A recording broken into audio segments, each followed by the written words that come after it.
Okay, so in this video we're going to learn how to differentiate, and by doing so then we're going to learn how to get the speed of an object at a certain time, or at an instantaneous time. Okay, so we have here a function, and the function is fx equals minus x squared plus 7x plus 1.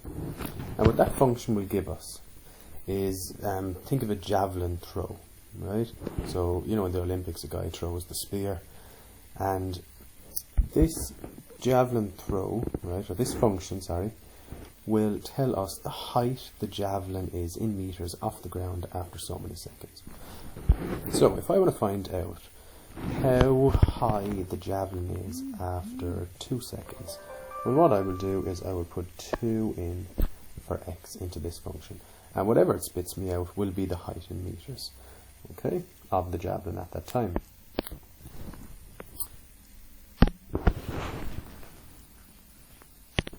Now if we look at the graph, right, we can see the graph, by the way, will start here, right, because we can't have minus time.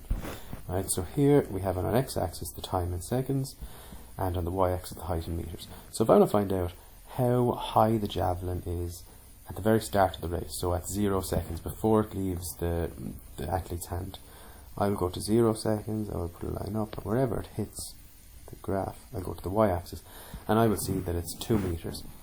So it's 2 meters above the ground at 0 seconds. And the reason for that is because the athlete has the javelin in his hand, okay, so he's probably 2 meters high. But let's say he throws it, and let's say 2 seconds after he throws it, let's see how high the javelin is. So we'll go up here, we'll go across, it's 12 meters in the air after 2 seconds. Likewise, if I put 2 in for x there, it would give me out that 12, right? If I wanted to find out then how high the javelin was after 3 seconds, again I could put in 3, or I could go here, 14 is the answer. Notice what happens, the javelin gets higher and higher and higher, and then comes back down, and just after 7 seconds it hits the ground, because it's 0 seconds. It's after 7 and a bit seconds, it's 0 meters above the ground. Okay, right. So there we have our height function, height in terms of time, right? And you know what? I'm actually going to change it. I'm going to say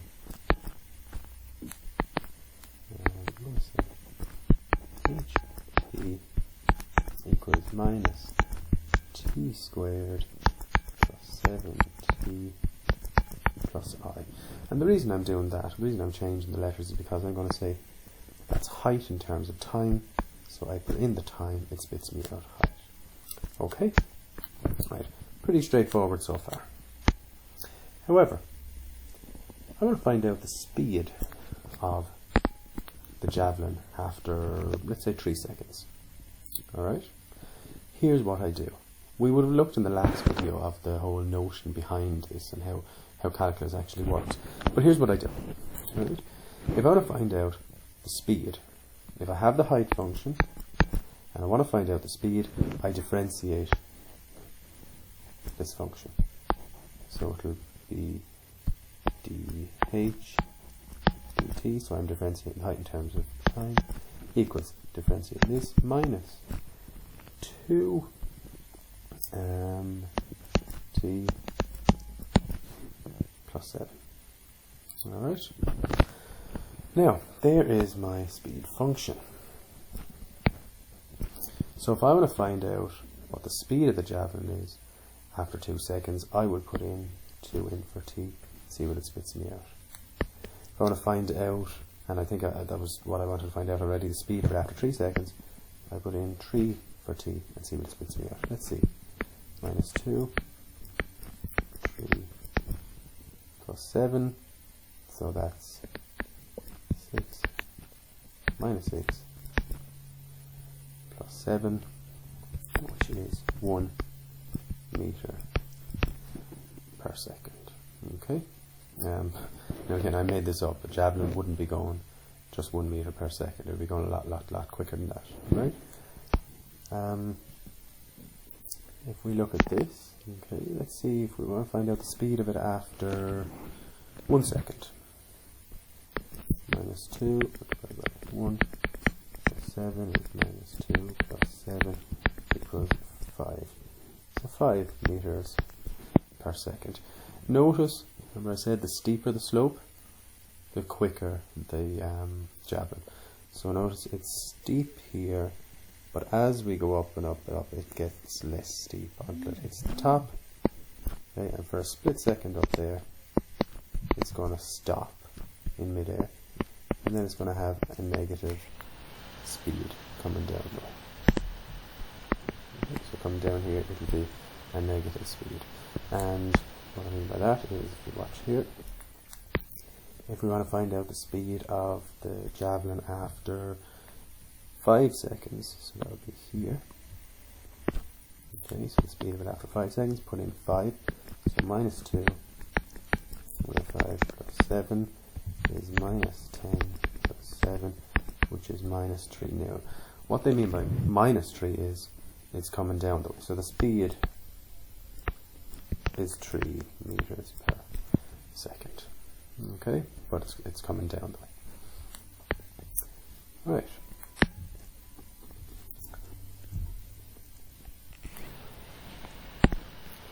So that's simply how to differentiate, right?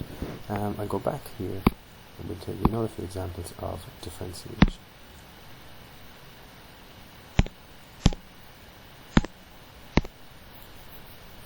Okay, I'm going to differentiate this, alright?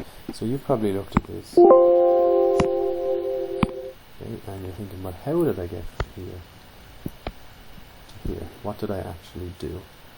Okay, I said I differentiated, but what did I actually do? We'll come back to that in a minute.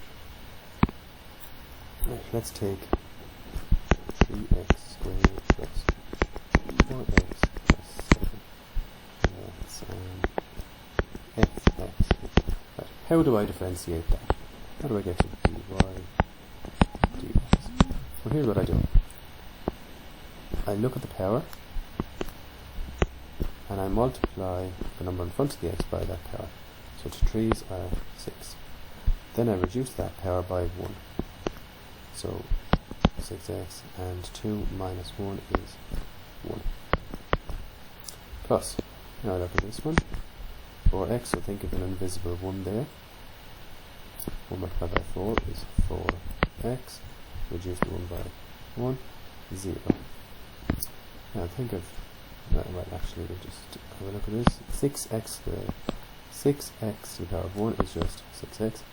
4x to the power of 0. Anything to the power of 0 is just 1. And 4 multiplied by 1 is just 4.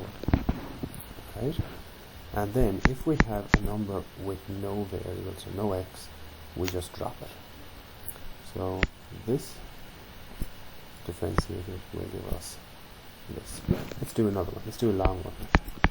Okay, equals 5x to the power of 4 plus x to the power of 3 plus minus 2x to the power of 2 plus 4x plus 2.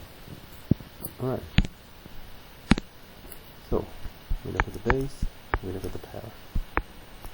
dy dx equals 4 multiplied by 5, 20x, which is divided by 1, that's 3.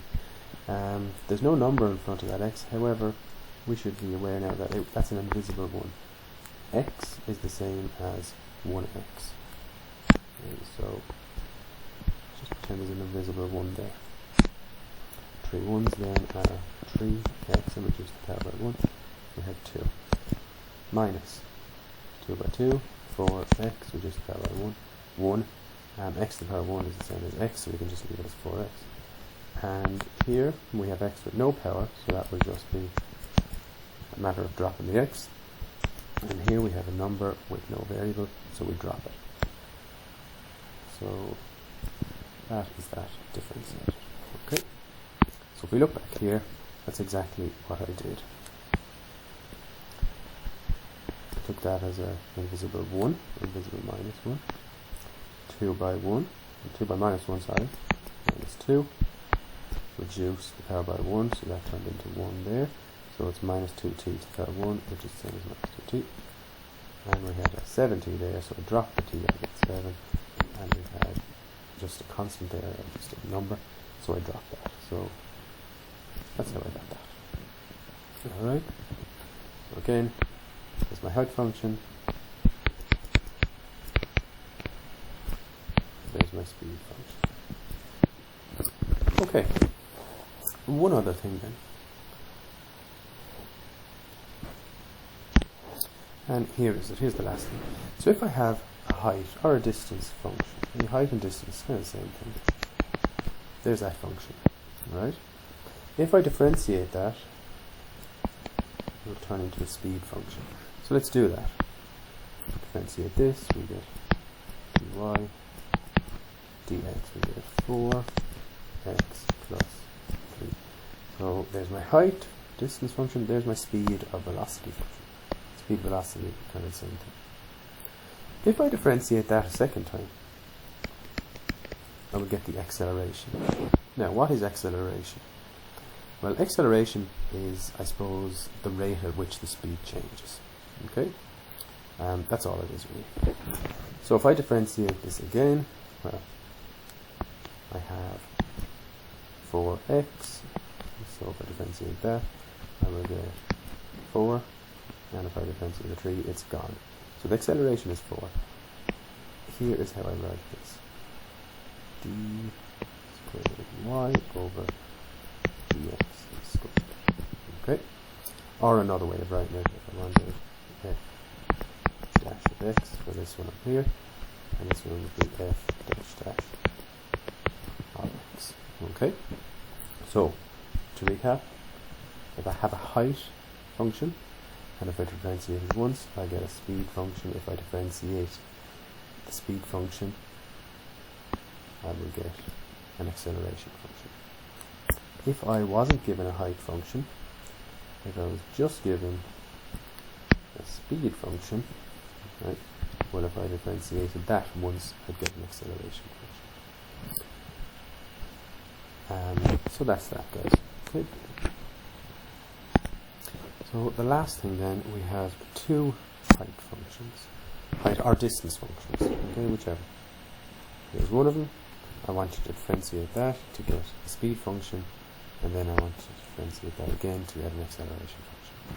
Likewise, I have a speed or a height function here. I want you to differentiate it to get a speed function. I want you to differentiate it again to get an acceleration function. So one more time. I have a height or a distance function here.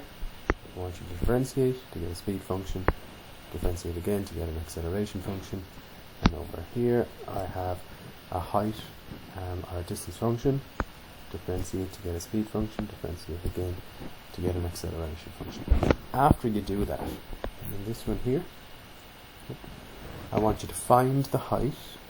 Okay, so find the height. Okay, let's just say it's a height function rather than distance. So the height of the object after 3 seconds.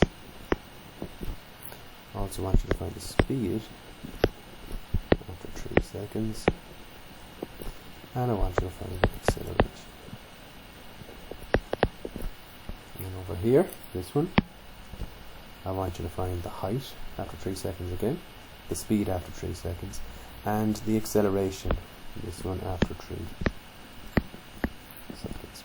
The reason I don't ask you to find the acceleration after so many seconds for this one is because the acceleration is constant, and you'll realize that when you finish the sum. Okay, so practice then, guys. Thanks.